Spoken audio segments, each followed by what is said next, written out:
I'm Theron Ramacharaka, and this video is about personal unfoldment, personal evolvement, personal evolution, spiritual path, whatever you want to call it, and letting people run all over you, who are better yet, not letting people run all over you. Now, to get into the subject, I want to make a comparison first. I'm going to build an analogy. So that means I have to establish a comparison and then go over to the other side of the analogy, which is the subject of this video. So, excuse me. Here's the first half of the analogy, the comparison. I grew up in a small town in the 60s, 70s. The term health food wasn't heard of, really. The whole idea about food where I grew up was food is food. If you eat it, it's food, whatever it is. If you can eat it, it's food. And food is good for you. It doesn't matter what it is, it didn't matter what it was. A candy bar, ice cream, a piece of cake, piece of hard candy, a bean, a peanut, a steak, a green bean, but a potato, it didn't matter. It's food. And food is food. All food does whatever food does. It's all the same. So, really, just kind of eat what tastes right to you, and whatever you were brought up being told is the right thing to eat. Whatever you were fed as a child, you just stick with it all your life. It's food. Doesn't matter what it is. It's food. Food is food. Food is healthy. You eat it, chew it up, and you swallow it. And then you get on with your day. Eat some food. Health food. Now, the idea of health food, see, that was kind of weird because food is healthy. So why should there be something called health food? That was kind of odd. But then I moved to New York City in the late 70s. Whoa! There was a health food industry in full swing. It was booming. And it seemed to be tied in somehow with New Age ideology. Because I noticed that a lot of people who were frequenting the health food stores and into health food, kind of like New Age people. Seemed to be some kind of a connection. And there was another connection going on. It seemed that a lot of people who were into the health food thing, kind of in connection with the New Age thing, were also going into vegetarianism. Now, not that vegetarianism was created by the health food industry. No, but there was definitely a renewed interest going on in vegetarianism in connection with the health food industry, which was in connection in some manner with the New Age ideology. Okay, now here's what was happening for a while there at the beginning of the health food thing and the vegetarianism side of it. People were stopping to eat meat and other animal products, and some of them, I tell you, I saw this, some of them were becoming very weak physically. They were becoming skinny, looking like they were dying.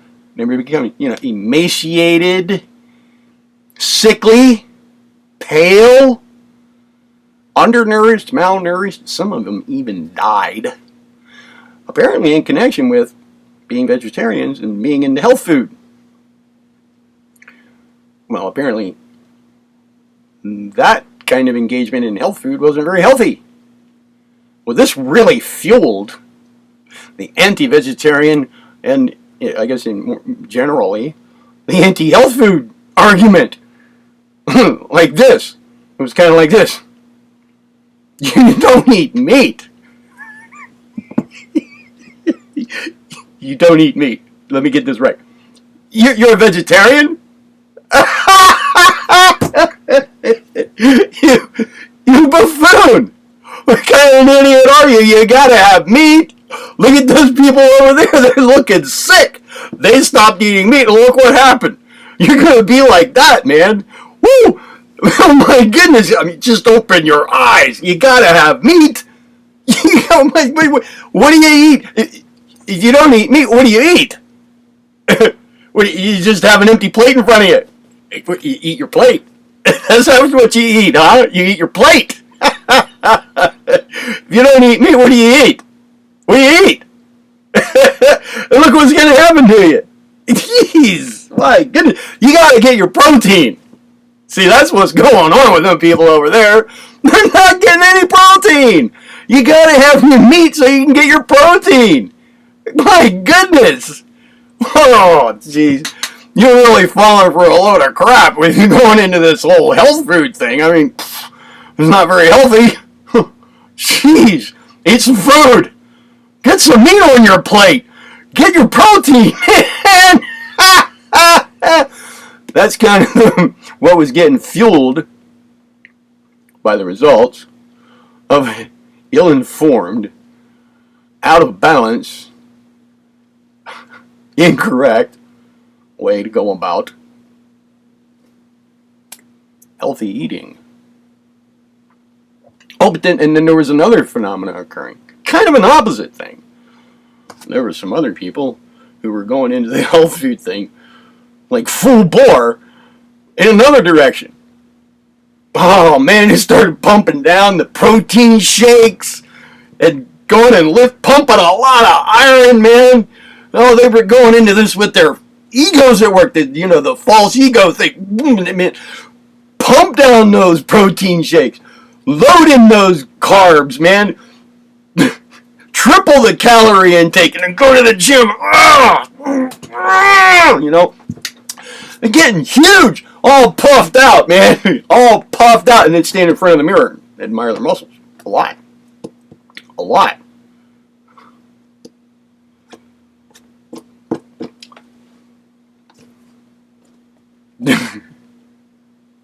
This is a very egocentric, false ego-centered way to go about going into health food. These are kind of like, extremes. Both being a little bit on the unhealthy side if you look at it as a whole picture. In a big picture. Alright, there's one half of my analogy. The other half now is back to our subject here. Which is, let's just take the same kind of phenomena occurring at a different level. Different level of occurrence. Let's just apply the law of analogy here. Not just in a literary sense, or in a rhetorical sense, but a real analogy, a real life analogy. Let's take it to this level here. Being on some kind of a spiritual path, if that's what you want to call it.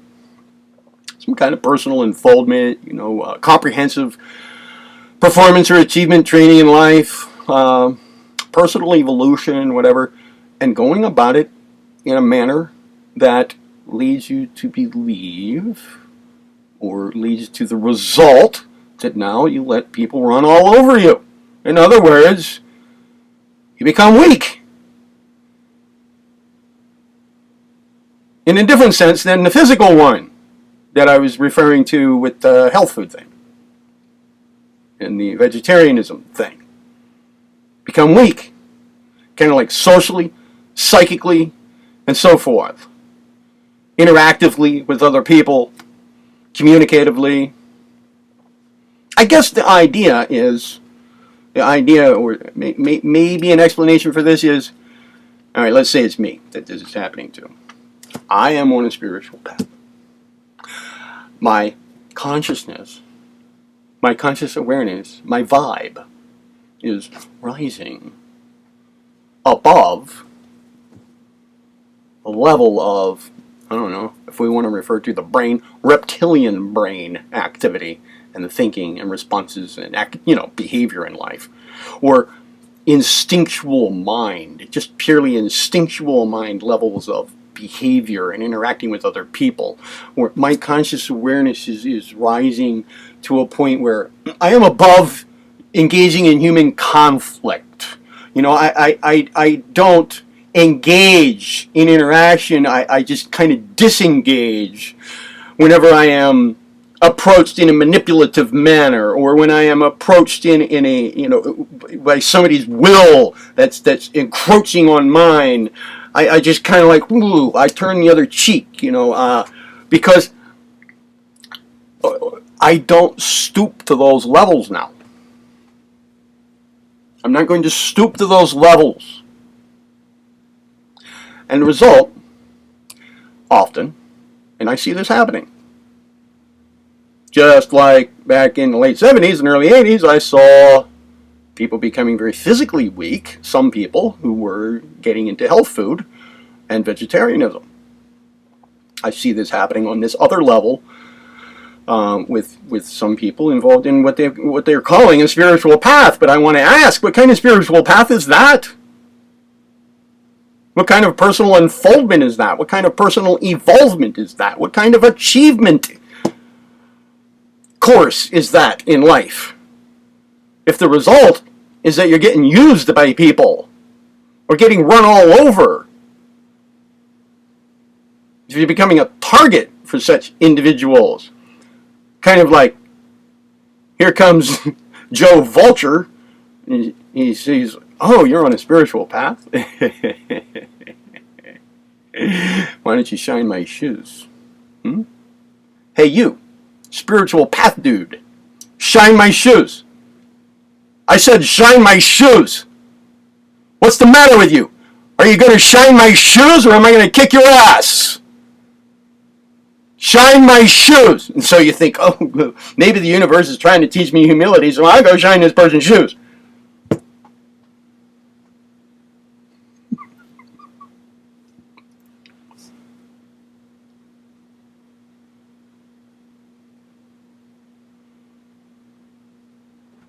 As we move toward true selfhood and become more will focalized, true self and universal will focalized, our own individual branch of universal will focalized, true selfhood, away from false selfhood.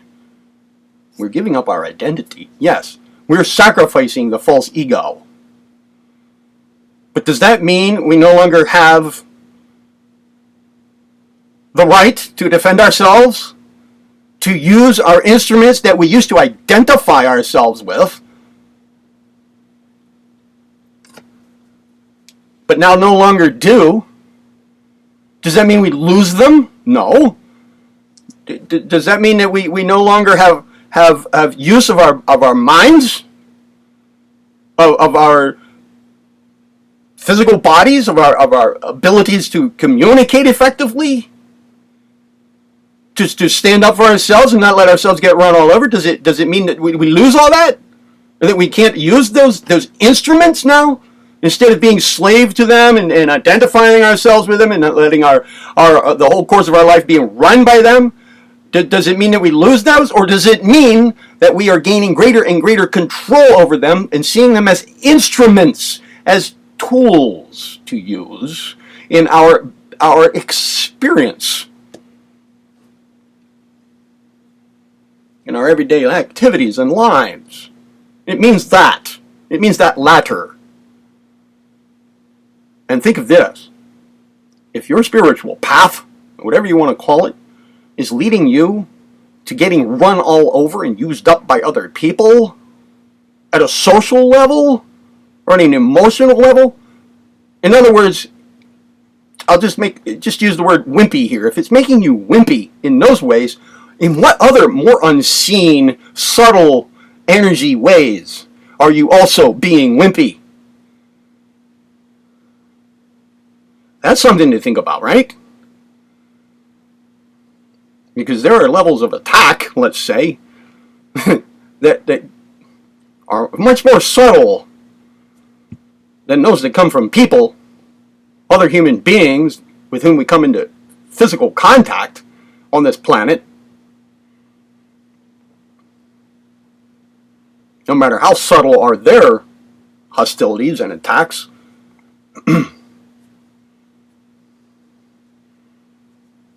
that's something to think about, right? Yeah, that's right. Now, it's true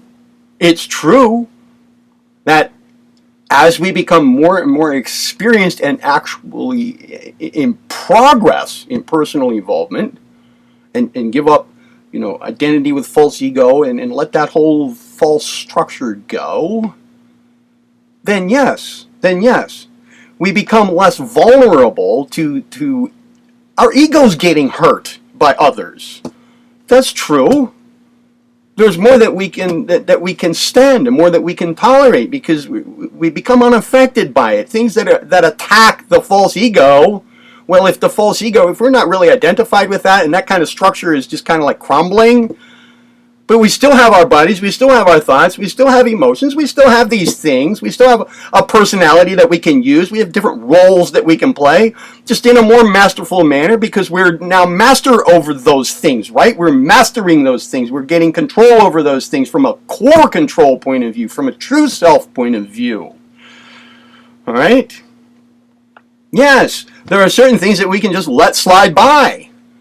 But if things get to the point where somebody's running all over us and using us, then, whoa, it's time to pull out the instruments and self-defend. And we have every right to do that. And we should do that. And that does not mean stooping to their level. See, that's part of the idea, I guess. My consciousness is getting to this point where I am above all of that kind of thing, so I don't engage in it. If I were to engage in it, if I were to defend myself, maybe you have to use some of the same techniques that person is using against me, back against them or something like that, in order to defend myself, in my perhaps imperfect way of going about self-defense. Then I'll be stooping to their level, and I don't want to do that. Well, self-defense does not necessitate stooping to their level. Stooping to their level would mean getting back into the whole false ego structure, which we're not doing.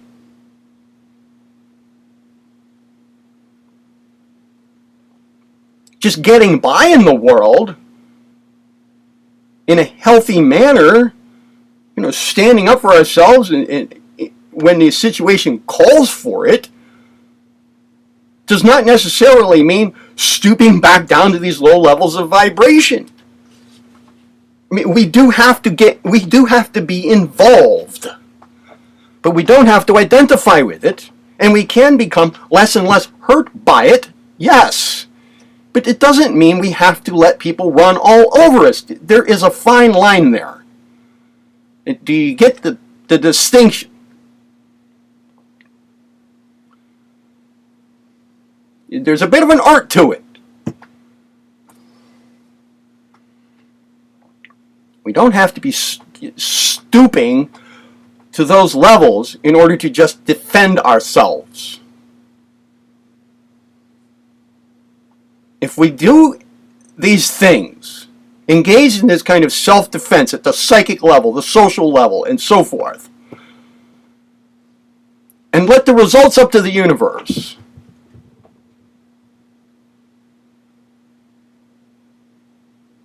and do things, engage in our daily activities out of a sense of duty to universal will,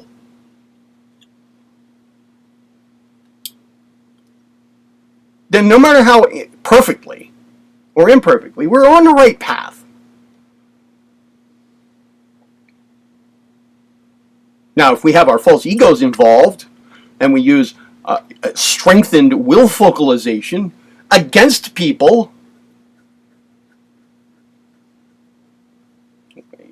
from a false ego point of view, well, then we're like that guy who gets all pumped up. We don't need to be doing that either. That's another imbalanced way of going about some kind of personal unfoldment. Getting more and more use of universal will, but taking our false egos into it. Then we become like the person we're trying to defend ourselves against, or letting run all over us. Either way.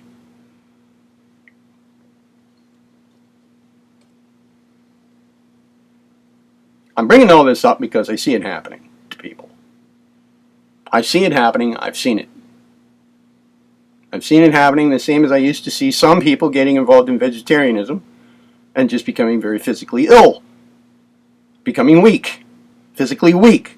I'm talking about another form of weakness here, a different level of weakness in correspondence with a different level of going about some kind of thing that's supposed to be personal unfoldment, personal evolvement, in an imbalanced, improper, perhaps ill-informed manner, or non-comprehensive manner, just out of balance.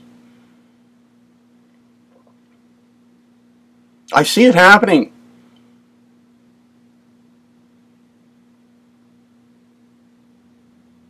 Now, am I an expert at standing up for myself in all situations? No. No. I'm not.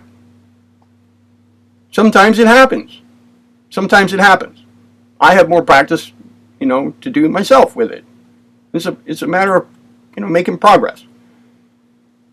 I grew up in a family that taught me to, turn the other cheek. Oh, you hit me on this side, go ahead and hit me on that side too. And the family that I grew up in, while teaching me that, was also very verbally and in many cases physically violent. So it was kind of confusing, and I was the youngest, the smallest. The next brother up the line was twice my size because he was twice my age when I was 7. A lot of hostility ran downhill, and I was at the end of the line, so fighting back was not the healthiest choice. Besides, I wasn't being taught to fight back. I was being taught not to.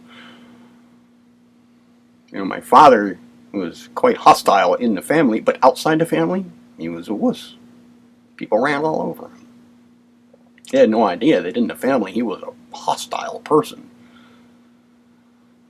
So, with him as an example, and being, with the confusion going on, I kind of grew up learning to let people run all over me, take advantage of me, and so I still have traces of that, especially when I come face to face with people who were brought up in such a manner that, that their upbringing taught them, honed their skills at a very early age in how to dominate other people. So other people tended to run all over me sometimes, but it's not because of any path I'm on. It's because of how I was brought up. And I tell you, the material that I post here in my channel, in my playlist, particularly Personal Evolution Part 3, my involvements with it have helped me tremendously in these areas, as well as many other areas. But I'm trying to give you here in my playlist, Personal Evolution Part 3, a comprehensive, well-rounded approach to affairs in personal involvement and life achievement training. And as I said, very early in the playlist, the goal or goals are kind of extreme, and it's I forget the word I used, something like extreme, and so extreme measures are required, a very comprehensive view, and it's a lot of work. And there's nothing that I'm proposing here in what I post that has to do with becoming a wimp.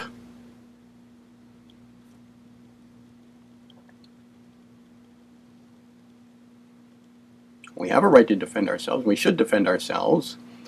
We also should be able to become more tolerant and less hurt, less ego puncturing, because the false ego, is being sacrificed. But that does not mean letting people run all over us. We must survive, we must get along, we must get on, we must support ourselves, we must support our families.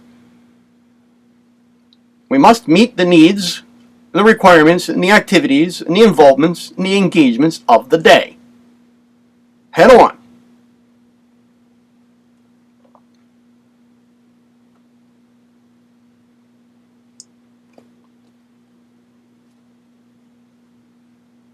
Without stooping to their level.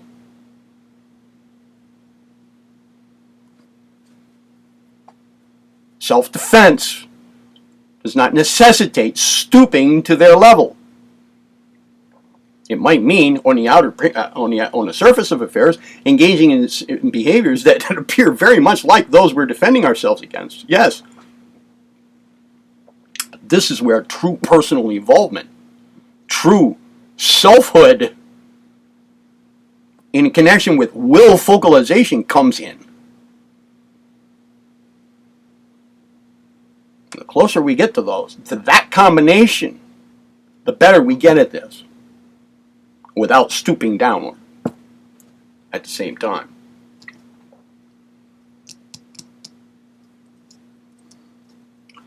There's a fine line there, and we get better at working with it the more we personally evolve in a healthy manner. All right. That's it. Be well.